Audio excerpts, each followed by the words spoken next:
Hello friends जैसा कि आपने थंबनेल में देखा, आज की इस वीडियो में हम देखेंगे WH वर्ड फंडा।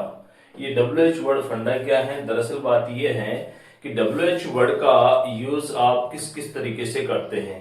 WH वर्ड यानी कि ऐसा शब्द जो प्रश्न पूछने में प्रयोग किया जाता है। क्या हमेशा इसका एक ही प्रयोग होता है कि क्वेश्चन पूछ लिया जाए? नहीं, इसके अलग प्रयोग भी होते हैं। और वो अलग प्रयोग क्या है? इसको एक कंजक्शन वर्ड के रूप में भी हम पढ़ते हैं। जब कंजक्शन वर्ड होता है तो हम कैसे पहचाने, और WH वर्ड होता है तो कैसे पहचाने, आज का ये वीडियो इसी पर बेस्ड है एंड इसी पर आधारित है। आइए इसे वन बाय वन करके हम पढ़ते हैं। मैंने यहाँ कुछ सेंटेंसेस लिए हैं जो इस बात को क्लियर करेंगे कि किस प्रकार से पहचानते हैं। लेकिन पहचानना सीखने से पहले हम बात करेंगे उस ट्रिक की जो ये हमें पहचानने में मदद करेगा कि कब ये WH वर्ड होगा और कब ये कंजक्शन वर्ड के रूप में इसका प्रयोग किया जाएगा।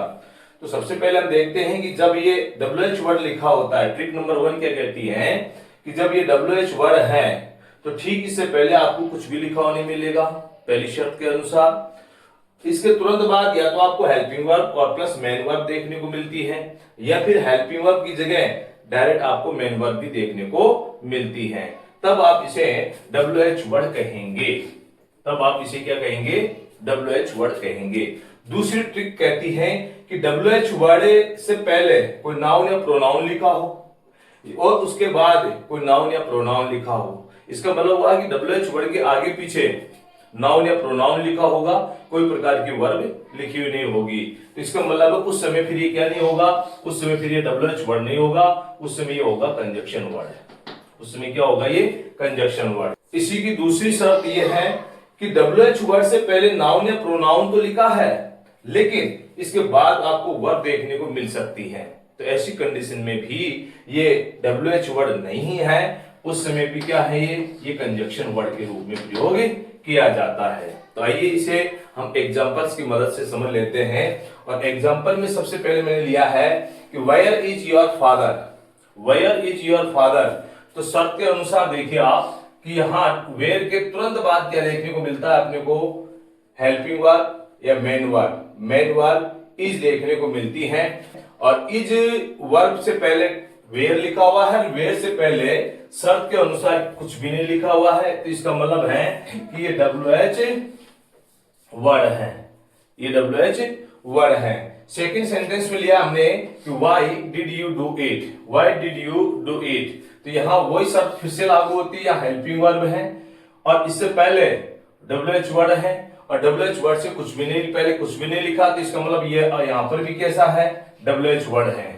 नेक्स्ट सेंटेंस हम देखते हैं आई नो वेयर, और वेयर के बाद लिखा है इसने ही। ही अपने आप में कोई प्रोनाउन वर्ड है, और इधर अगर हम देखते हैं तो इधर यहां पर वर्ब लिखी है, लेकिन इससे तुरंत बाद में क्या है? एक प्रोनाउन वर्ड है। WH वर्ड अपने से पहले कभी वर्ब नहीं लेगा, अपने बाद में तो वर्ब लेगा अगर वो WH वर्ड है तो, लेकिन अपने से पहले कोई वर्ब नहीं लेगा। तो यहां पर हम देखेंगे कि इसके तुरंत बाद एक प्रोनाउन वर्ड लिखा है, इसकी जगह नाउन वर्ड भी हो सकता है। तो ऐसी स्थिति में यहां पर ये एक WH वर्ड न होकर यहां पर है ये कंजक्शन वर्ड। कैसा वर्ड है ये?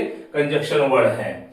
ध्यान ये दे कि इससे पहले नाउन, प्रोनाउन या फिर आपको एक वर्ब भी देखने को मिल सकती है। मतलब यहां पर एक वर्ब भी देखने को मिल सकती है। अगर she is the girl whose father is a doctor। Next sentence में क्या देखा हमने कि she is the girl whose, और whose से पहले देखिए एक नाउन वर्ड है, whose के बाद देखिए एक नाउन वर्ड है। दोनों शर्तें लागू हो रही है, तो इसका मतलब सीधा सीधा ये क्या है? एक कंजक्शन वर्ड है। सीधे सीधे क्या है? कंजक्शन वर्ड है। नेक्स्ट देखिए मोहन। मोहन के बाद हमने लिख दिया हूं, और हूं के बाद में लिख दिया लाइव्स। हूं के बाद में लिखा लाइव्स। तो देखिए हूं के बाद में तो वर्ब है, लेकिन शर्त के अनुसार पीछे क्या है? एक नाउन वर्ड है। आगे वर्ब है, पीछे नाउन है, और बीच में अपना आप ही क्या हो गया? ये एक कंजक्शन वर्ड हो गया एक इस शर्त के अनुसार। चलो अगली सेंटेंस को हम देखते हैं। ही आस्क्ड मी व्हाई, और व्हाई से पहले देखिए एक प्रोनाउन लिखा हुआ है, और इसके बाद क्या लिखा हुआ है? His father. His pronoun adjective word है, और यहां पर फादर एक नाउन वर्ड है। तो एडजेक्टिव यानी डिटरमिनर है, एडजेक्टिव वर्ड है, और फादर एक अपने आप में एक नाउन वर्ड है। तो इसका मतलब क्या हुआ, यहाँ पर ये प्रोनाउन वर्ड हो गया, तो यहाँ पर हो गया ये कंजक्शन वर्ड। तो भाई यहाँ पर कंजक्शन वर्ड है। नेक्स्ट सेंटेंस में देखते हैं हम कि सी गेव मी अ टेबल, और टेबल के बाद हमने लिखा है विच के बाद भी यहाँ पर लिखा हमने वर्ब, और वर्ब से पहले लिखा है यहाँ पर विच, और विच से पहले एक नाउन वर्ड। तो यहाँ पर भी शर्त लागू होती है, ये भी अपने आप में क्या है, एक कंजक्शन वर्ड है। तो ये एक सिंपलेस्ट वे में कहें तो ये सबसे सरलतम तरीका है कि दिए हुए सेंटेंस में हम WH वर्ड या कंजक्शन वर्ड को हम कैसे पहचाने, WH वर्ड या कंजक्शन वर्ड को हमें कैसे पहचाने। तो आज की इस वीडियो में बस इतना ही, मिलते हैं नेक्स्ट वीडियो में ऐसे ही और इंफॉर्मेटिव इंफॉर्मेशन के साथ। Till then take care, have fun, thanks for watching.